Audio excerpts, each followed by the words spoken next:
So at ito pinaalis na ni Sir Eke para malinis yung yung mga naiwan na kalat dito ng mga nasunugan. So ayaw pa rin umalis at sagabal na siya dito sa kada ng road at pagtukas na nga ng traffic.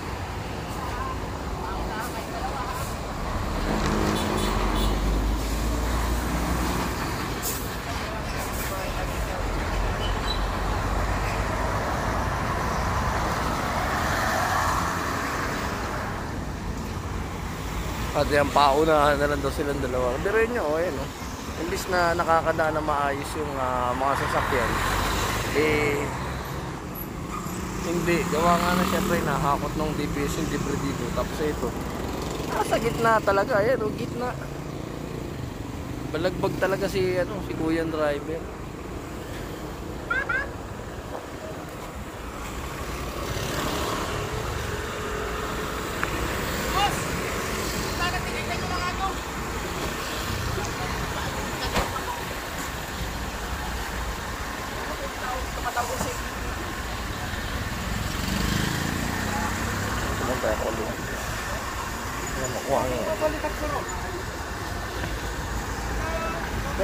Gitna nandito na yung makakot ng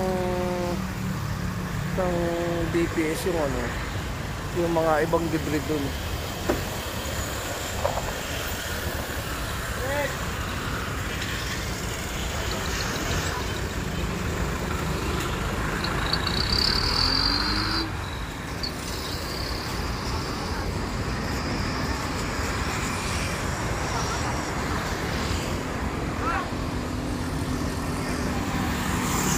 Yung mga nasunugan naman dito pinagbigyan na. Kaya lang nagtayo pa ng yung mga para permanenteng bahay na nakakatawa kanina, nakita natin. Nakabaan tayo ng road tour, kasama natin Sir Eke Valdez ng DPS District 1. Isa sa mga pinagkakatiwalaan ni Yorme pagdating sa kaayusan at kalinisan dito sa District 1. Talagang kita nyo naman yung Divisoria natuto. Mga kadyan talagang sinusunod lang nakakalungkot lang, di ba?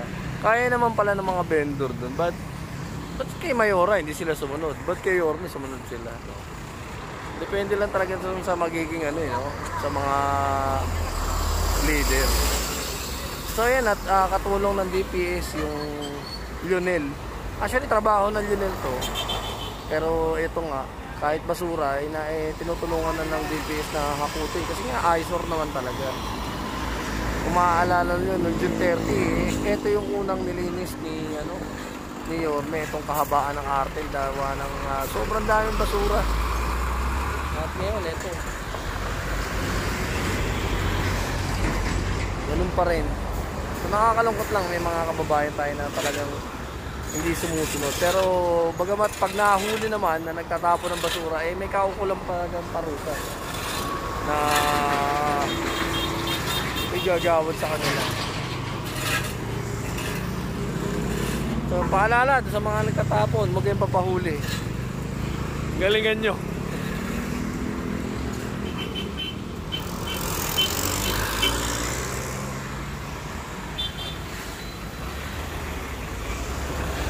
Titingin na siya ng kapwa driver ng truck.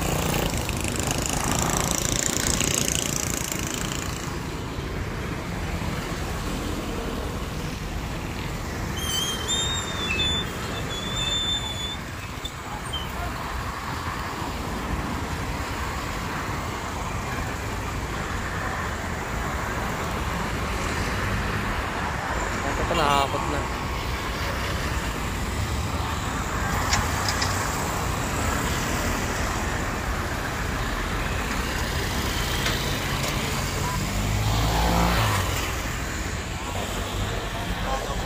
Sirata. Hindi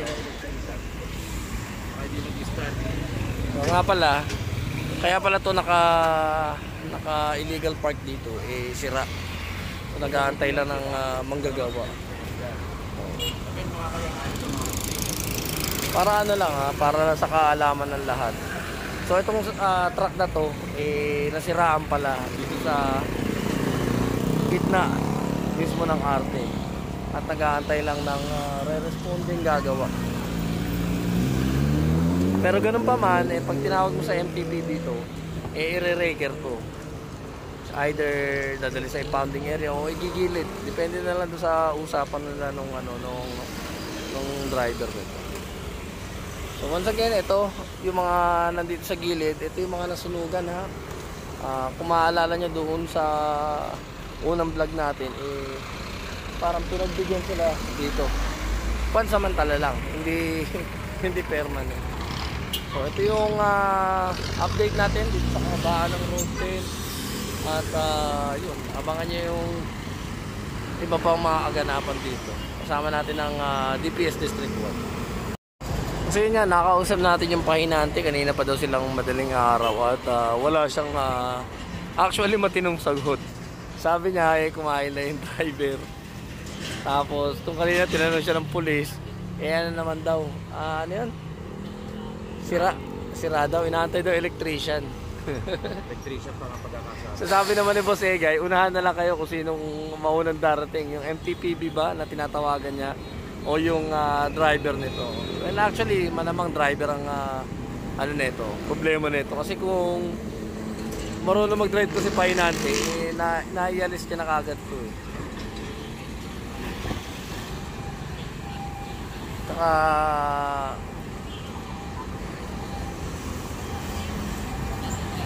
sana kinuha niya yung number nung driver niya para natawagan niya. Kadalasan nangyayari kasi dito pag yung mga driver malapit lang dito sa area. Kaya lang, problema niya, syempre magkukos ng traffic.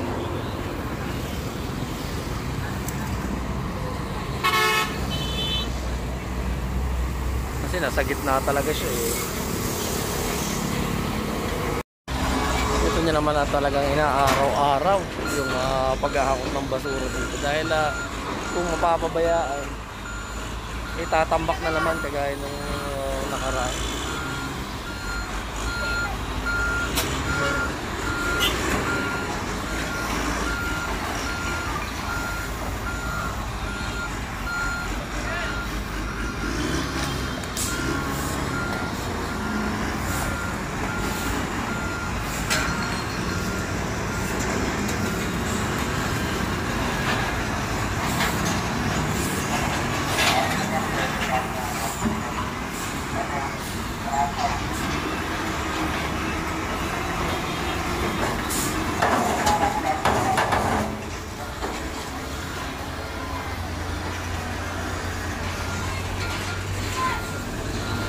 Pinahakot na ng pulis yung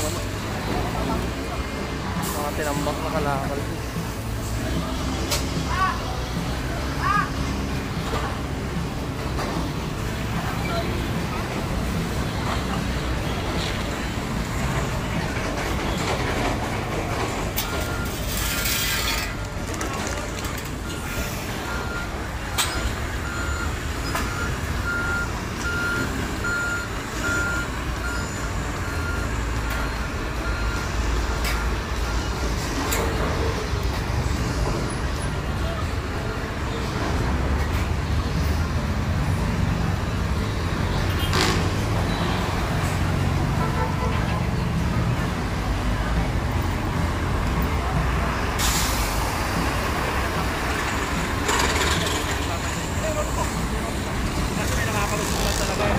Pagka naligat, siyempre, kakain naman po sila, pagpapalan, kakain. Pagbalik, meron na.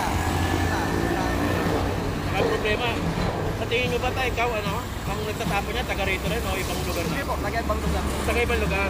Sabagay, alam naman natin. Dito yan, hindi naman po lahat dito. Alam niya, naka-attract. Yung mga taga rito, ayun po nakakakitol.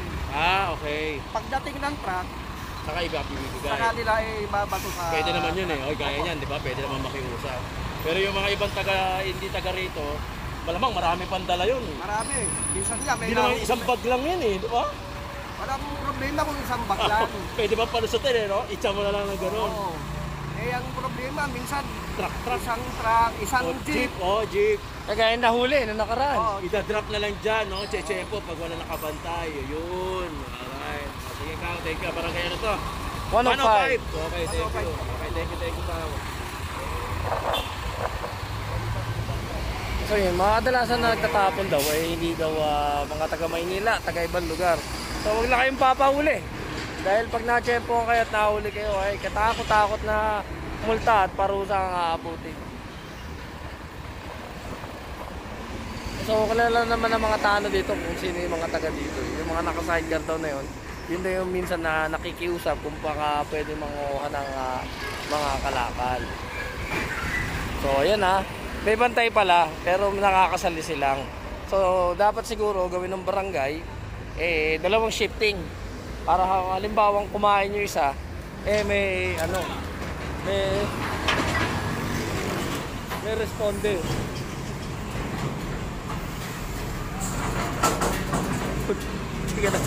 Munti na tayo matambunan ng basura.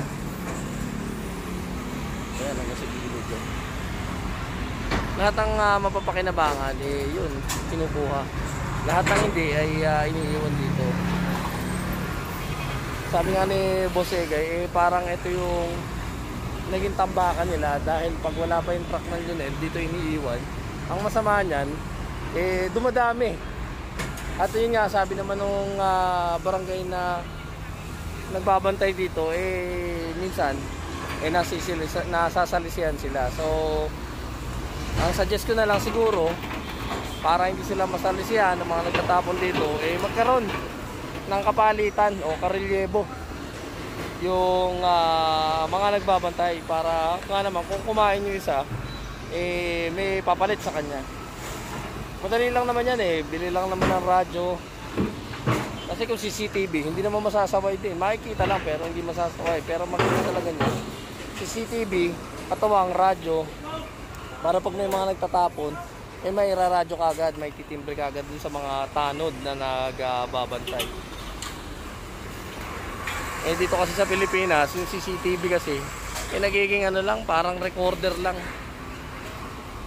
Ang masama pa niyan, kadalasan sira.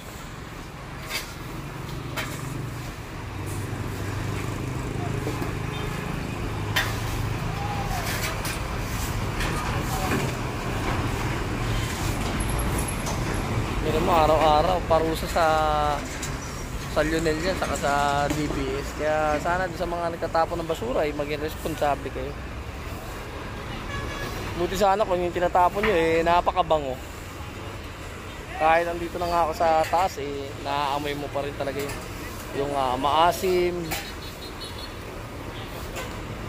Minsan may mga dumi pa ng tao, kaya kagaya nyo.